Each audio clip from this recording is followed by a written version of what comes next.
এইবার হচ্ছে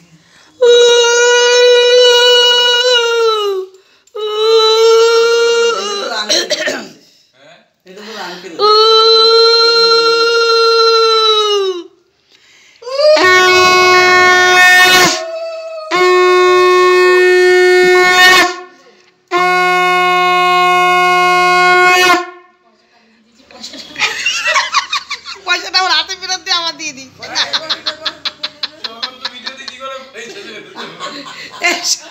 না পয়সা দাও আরো 50 টাকা